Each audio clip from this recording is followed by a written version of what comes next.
Compared to me, your life is trash. I can grow back a tail, survive on bugs, and live rent-free in a log. You?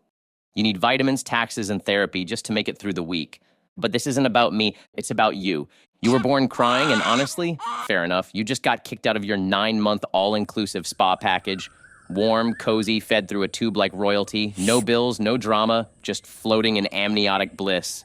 Then boom, eviction notice. You're shoved headfirst through a screaming tunnel into blinding fluorescent lights.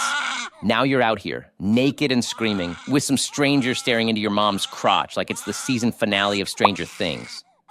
And what's the first thing they do? Smack your ass. Welcome to humanity. Fast forward to your first trauma. Your mom drops you off at kindergarten. You look back, eyes wide, tiny hands gripping the door frame like your life depends on it. But she leaves. And there you are, surrounded by sticky-fingered chaos goblins, a teacher who's one passive-aggressive comment away from quitting, and one kid across the room who looks you dead in the eye and says, "Fuck you." Day one. But hey, at least you learned a few things in your early school years, right? Counting, speaking better, reading, writing, basic human functions, check. Good job. But here's the catch. You're a normal kid, surrounded by other kids whose parents gave them an iPad at age 3 just to shut them up for 5 minutes. Now their little mushy, dopamine-fried brains have infected your environment. And before you even turned 8, you're out here making anime moaning sounds on the playground and yelling sexually aggressive words you don't even understand. You're still learning how to spell banana, but you're also running around screaming MILF because Timmy with the Spider-Man backpack heard it on YouTube. You don't even know what it means, but you're committed. Full send, middle school rolls in like a drunk uncle at a wedding, loud, messy, and embarrassing for everyone involved. And here's where the generational divide really kicks in.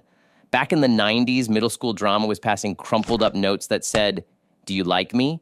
Check yes or no," and flexing your Beyblade collection at recess. Now, it's Fortnite dances, jewel pods behind the gym, and kids sharing explicit Snapchats before they even know how to spell explicit. Your mom had a crush on Chad from the swim team because he had cool hair and helped her pick up her binder once. You? You're getting left on red by Madison because she's too busy running an OnlyFans page at 17 with a body count that makes Roman emperors look like amateurs. This is the era of peak cringe.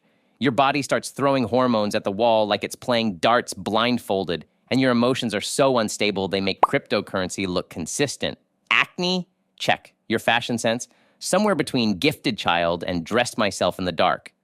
This is also the golden age of fake sexual confidence with zero real-world experience. Everyone's claiming they've done stuff.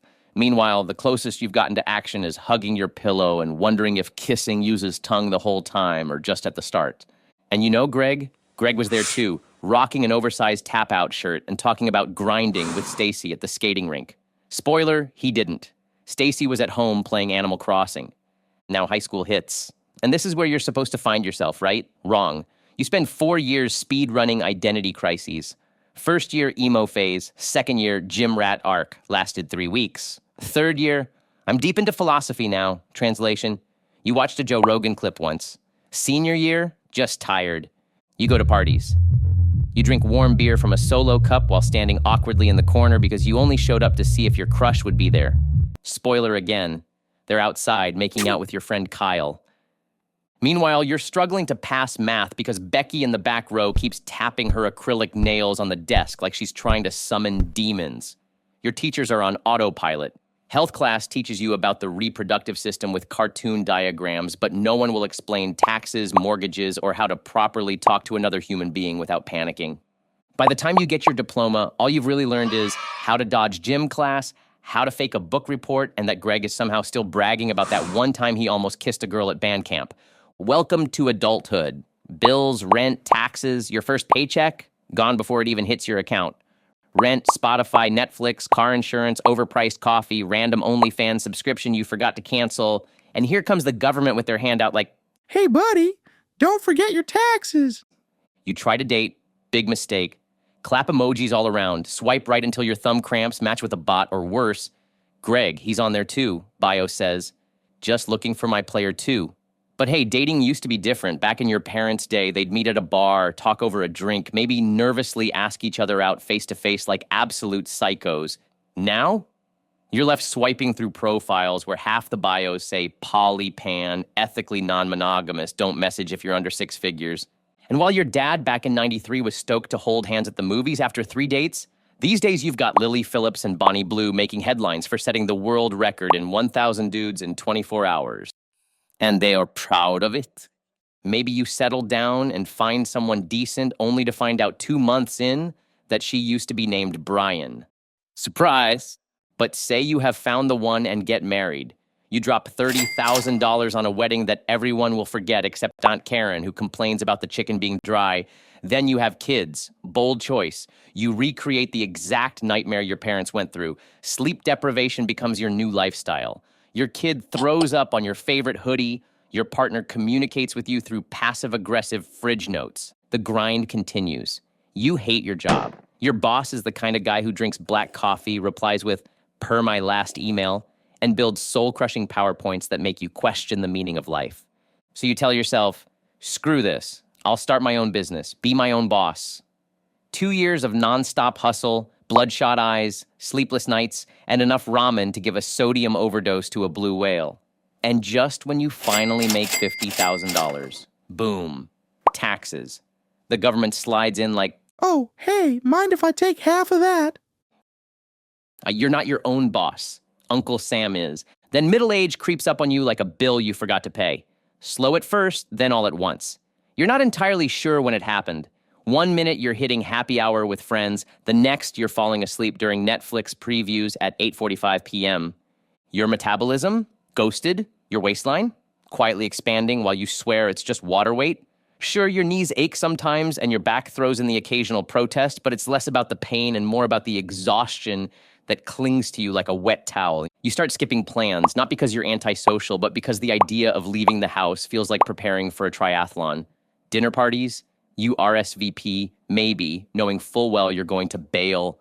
The thought of small talk about mutual funds or Karen's new keto lifestyle makes the couch and a microwave burrito look like paradise. Even your social life shifts. Friends drift into the background, busy with their own little disasters, kids, divorces, soul-crushing jobs. You check your phone to see who's free, and the group chat is just Greg asking if anyone wants to come to his boat this weekend, still financed at 12% APR, by the way. You tell yourself you'll get back into shape, you'll fix your sleep schedule, you'll work on your relationship. But every night ends the same. Sitting in your sweatpants, watching YouTube videos about productivity while eating cereal straight from the box at midnight. You thought middle age would be a chapter of self-actualization. Turns out it's just quietly Googling, is it normal for my shoulder to hurt from sleeping wrong? While waiting for the melatonin to kick in. But it's not over yet. Nope. First you get to enjoy the golden years. The best time of your life, they said. Golden? More like rusted. You've worked your entire life chasing that sweet promise of retirement, grinding through decades of stress, debt, and back pain, telling yourself it'll all be worth it when you finally get to kick back and relax. Except, plot twist, some people don't even make it that far. They die before retirement age, and guess what? If you didn't fill out the right government paperwork or tick the tiny box that says transfer benefits to spouse, all that hard-earned retirement money, the government keeps it. Your wife gets nothing. Your kids? Nada. It's like the ultimate thanks for playing from the system. And for the ones who do make it, some are too broken, too handicapped, too sick to even enjoy it. Your body finally has time to rest, but your joints have clocked out, your lungs are running at 40%, and your doctor says maybe stick to soft foods for a while. This is what we worked for. This was the dream. You finally retire, thinking it's time to relax, maybe travel, but your body has other plans. Your knees are now made of pure betrayal. Your spine, folding like a lawn chair. Sleep? Only if you enjoy waking up every 2 hours to pee or from a nightmare about unpaid bills. You end up in a nursing home. Not the fancy one with the ocean view you pictured. The affordable one where the food tastes like cardboard and the TV is permanently stuck on the news channel. No one visits. Your kids? Too busy with work. Grandkids? Don't even know your name. You sit there watching reruns of game shows with the same 4 other people, each nodding off mid-conversation. There's Earl, who only talks about the war. Doesn't matter which one, he just cycles through them. Then there's Marjorie, who keeps offering everyone butterscotch candies from a tin that expired 5 years ago.